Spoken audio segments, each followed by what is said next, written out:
Hello everyone and welcome back to the YourAverageGamer channel. In this video I'll be continuing on my review of lesser used weapons in Caldera. For this video we're going to be looking at one of the previous meta weapons way back from Cold War in the M16. When Cold War was first integrated into Warzone, we saw an enormous pickup of the tactical rifles from the player base. However, this was actually down to the DMR, much maligned, and the slightly less used type marksman rifle. These single shot weapons were absolutely bullet accurate, could be spammed as quickly as you could pull the trigger, and also had enormous damage values. These weapons very quickly took over Warzone. However, once they were nerfed, Warzone saw a very prolonged period of a different meta. This different meta was again a tactical rifle, but this time the 3-round burst rifles. To begin with, the AUG was definitely the most used of these tactical rifles, as it had a much quicker fire rate and it kept its bullet spread much closer so you could do huge amounts of damage. However, following several nerfs to the AUG, the M16 quite quickly found its place within the meta, as the AUG's nerfs tend to focus around recoil, so making those bullets spread, particularly horizontally, a lot more. The M16, however, doesn't suffer from this issue, with the M16's recoil pattern being a 3-round burst, almost perfectly vertical, with very little spread in between the rounds. This meant that this weapon eventually ended up having its place at the top of the meta and doing an enormous amount of damage. Again, following the AUG, following the DMR, people got very sick of the tactical rifles, so it wasn't long until this was nerfed and moved way outside the meta. But not until after it had had a month or two of slaying players all around, at that time, Verdansk. Since we moved to Caldera, and following those nerfs to the tactical rifles, we haven't seen much uptake of the 3-round burst rifles, mainly because they no longer have a much superior time to kill to other weapons, and they're significantly less forgiving due to the fact that the gap between the burst, meaning if you miss your burst, you have to wait before you can then fire again. So if you miss, your time to kill goes absolutely through the roof. On top of that, these weapons have pretty poor bullet velocity, particularly when you compare them to, say, the modern warfare weapons, such as the recently reviewed SA-80, which the base weapon possesses nearly 1,000 meters per second bullet velocity, which is very good, whereas the M16 has a pretty poor 800 meters per second. In addition to that, the increase in health in Caldera means that you have to hit a lot more shots than you did previously. So this means several more bursts of this rifle compared to your previous requirement. This means that your time to kill therefore has added on maybe 2 or 3 delays between bursts. So this can massively increase your time to kill compared to other fully auto weapons, which then puts it at a disadvantage to other laser accurate weapons such as the Cooper carbine. So we never see the M16 in use really. I don't think I've ever been killed by it in Caldera, but I've seen other players drop it maybe 2 or 3 times. However, I think the accuracy of a burst weapon over these long ranges could definitely be useful in Caldera. So I've decided to pick it up and give it another shot and see if it can be viable in the current meta. So, into the base statistics of the M16. So the M16 has a fire rate of 857 rounds per minute. However, of course, this doesn't take into account the burst delay of 220 milliseconds, which therefore means that you're going to have big gaps between your shots. As previously stated, the muzzle velocity of this weapon is 850 meters per second, so a little bit on the slow side, but you can try your best to improve that with the Cold War attachments. The damage, however, this is where this weapon really comes into its own. This weapon can do huge amounts of damage if you can be accurate with your shots. If you hit a headshot with this weapon, it does 64 damage, neck does 40 damage, and everywhere else, torso, arms, legs, even feet, does 40 damage. And this is out to a range of 31 meters. Outside of 31 meters, the bullet damage actually doesn't really drop at all. You instead do 63 instead of 64, and 43 instead of 44 damages to the head and neck respectively, and still 40 to everywhere else. This means that regardless of range, this gun will take almost exactly the same number of bullets to kill, so you can always guarantee that this weapon will be highly consistent if you can hit your shots. So, the attachments that I recommend on this weapon. The first attachment I would recommend, as with every other weapon, is the Agency Silencer. This adds a very small ADS time penalty of 30 milliseconds. In exchange for that, you get a huge muzzle velocity increase of 170 meters per second. You get an increase of around 10% to your damage range, and you get a reduction in your vertical and horizontal kick. For the barrel, with the tactical rifles, they're slightly different to the ARs in that you actually want to increase your fire rate as much as possible. The problem with this, however, is that you can't increase the fire rate at the same time as damage range and muzzle velocity. This is why these weapons have a much lower muzzle velocity compared to some of the other weapons you use. For that reason, I would recommend the 16.3-inch titanium barrel. This reduces your damage range by around 25%, however, can increase your fire rate by 80 rounds per minute. The third attachment I would recommend is the Axial Arms 3x scope. This scope gives you enough magnification to pick out enemies at long range, whilst also reducing all of your recoil stats by around 10%. All of this for a small ADS penalty of 31 milliseconds.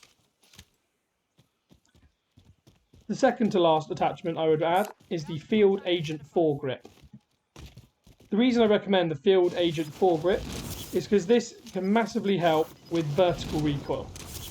While this weapon does have almost non-existent horizontal recoil, you want to try and reduce the vertical kick as much as possible.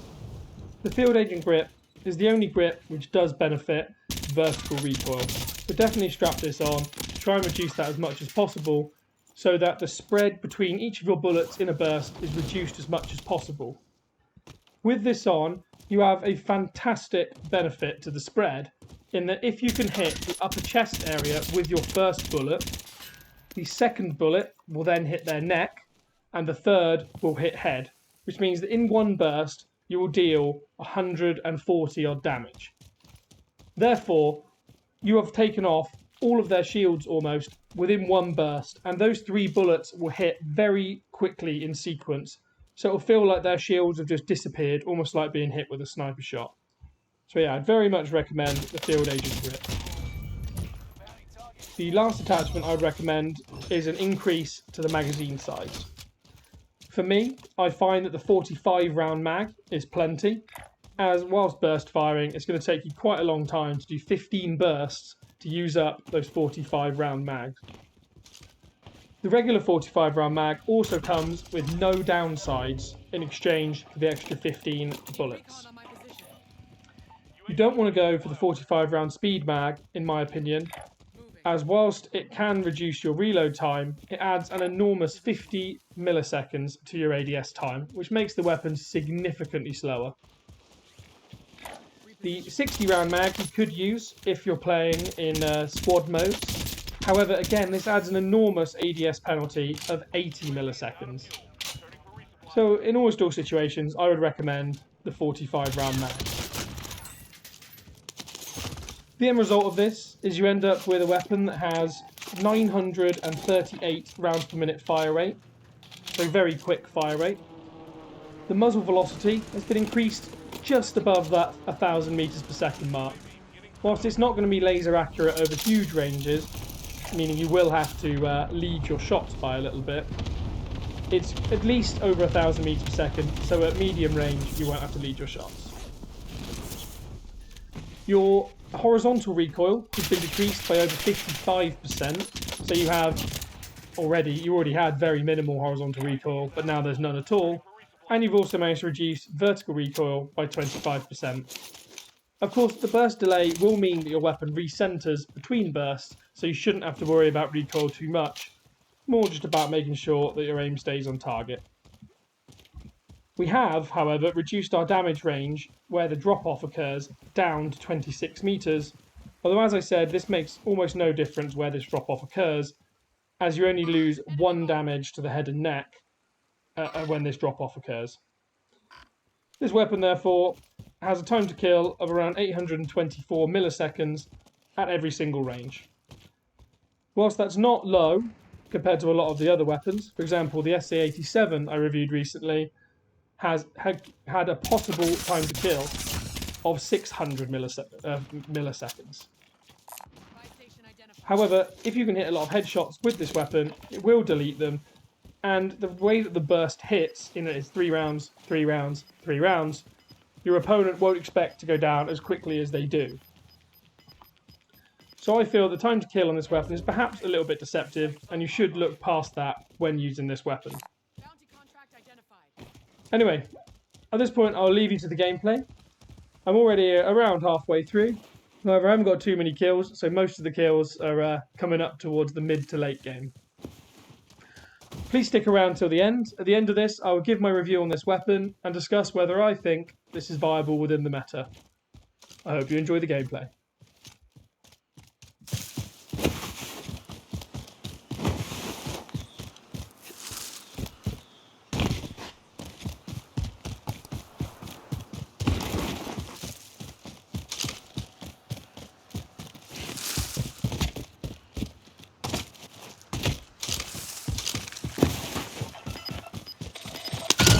Target identified.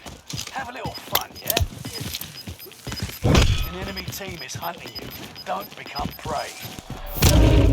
You're losing ground. Move it. We got recon online. UAV beginning flyover. Heading out.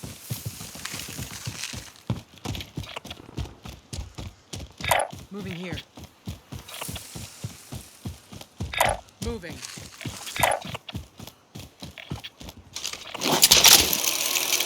Repositioning.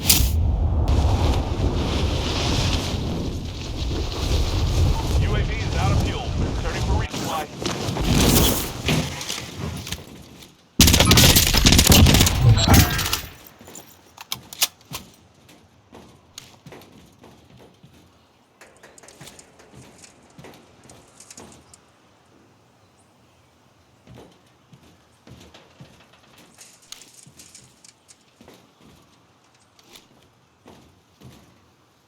Mark the target.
Marking new safe zone. Time's up. Objective failed.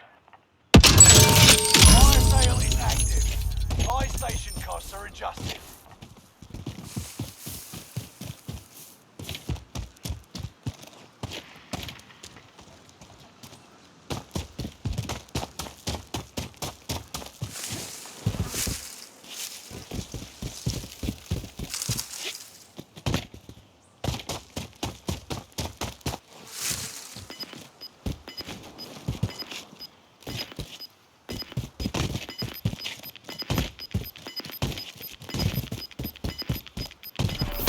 Gas moving in.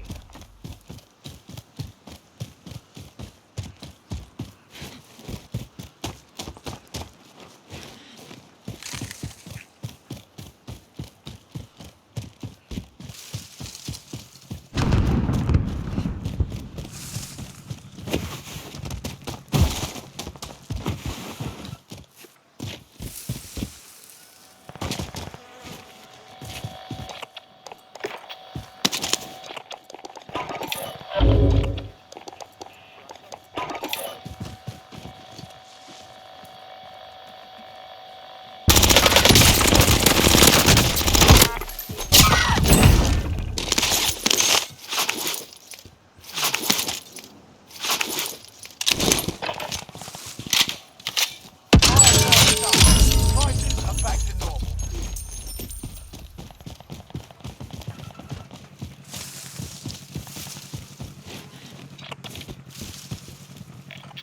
Bounty contract identified.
Fighting's over.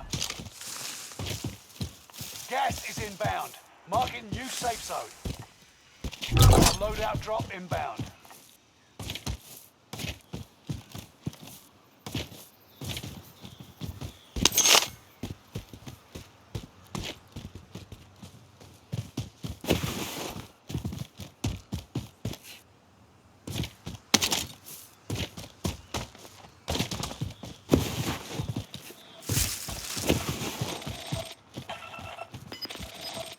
Bounty target has been marked.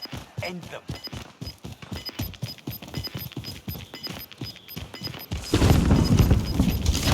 Losing ground. Move it.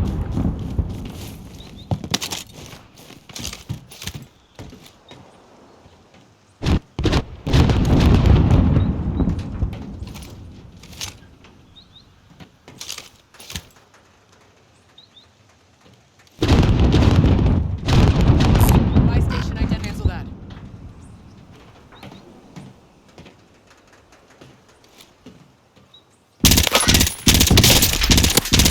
10 remain. Keep fighting. Bounty target is down. Marvelous.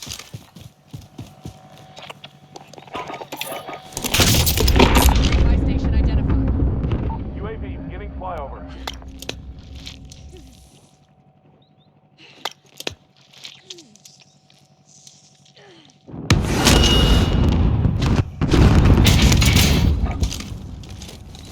Target area is marked. Set. No sweat. This is Phoenix 3. Strike inbound.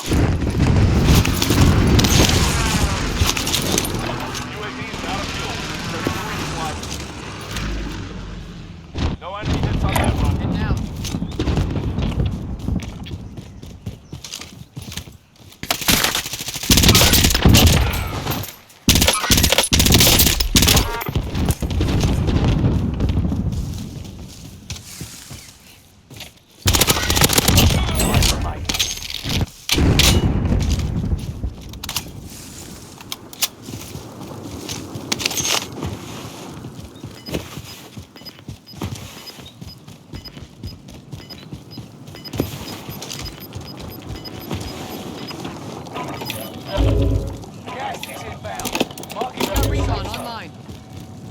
UAV beginning flyover. Relocating.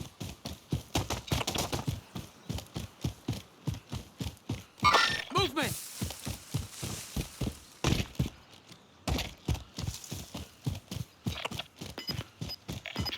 Moving here.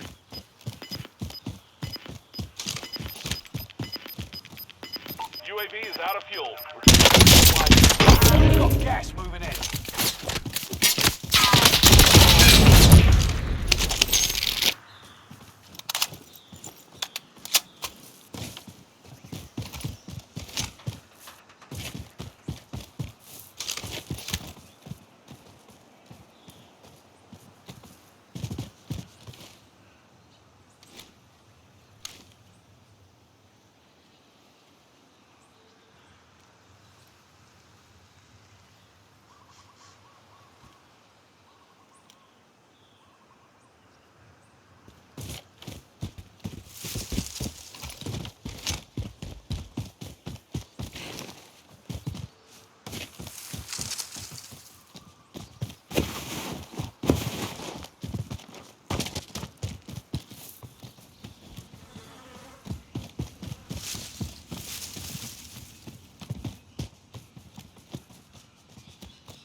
Gas is closing in.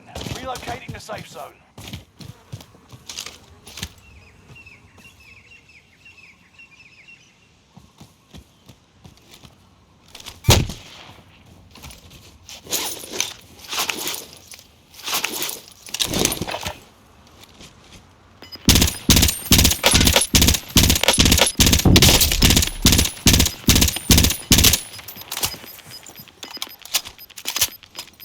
Gas is right on your tail.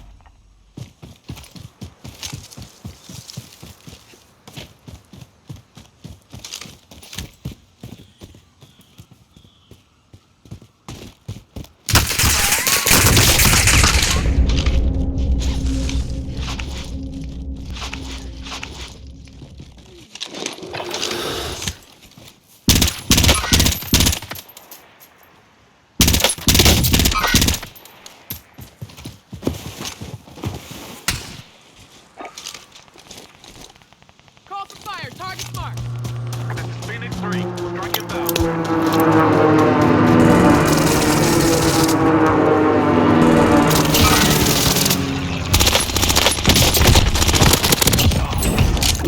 Mission accomplished. Targets eliminated.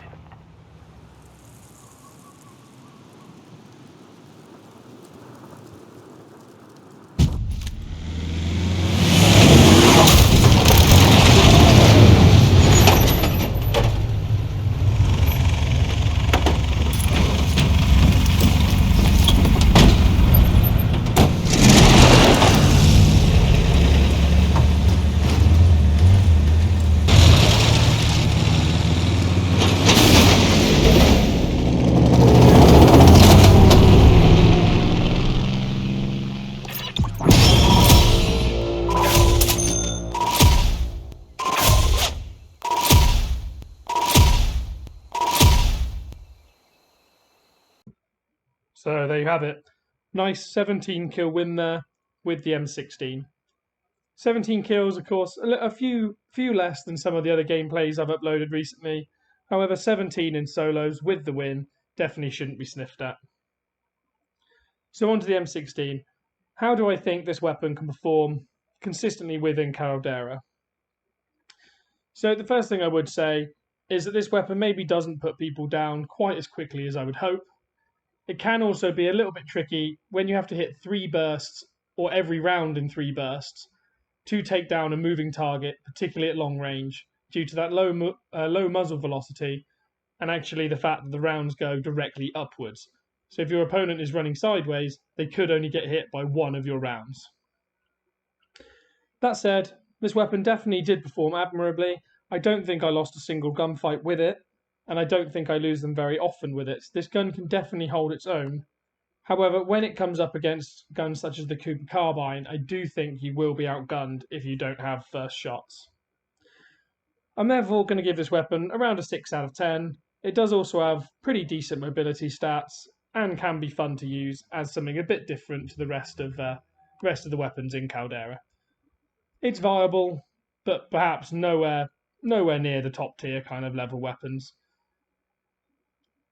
Anyway, I really hope you've enjoyed this video. If you have, please check out my channel where I have many other weapon reviews within the solos mechanic. And also, I will be continuing to produce these on many of the other weapons that are lesser used in Caldera. Also, please subscribe and please drop a like on this video if you have enjoyed. And I hope to see you on the next one.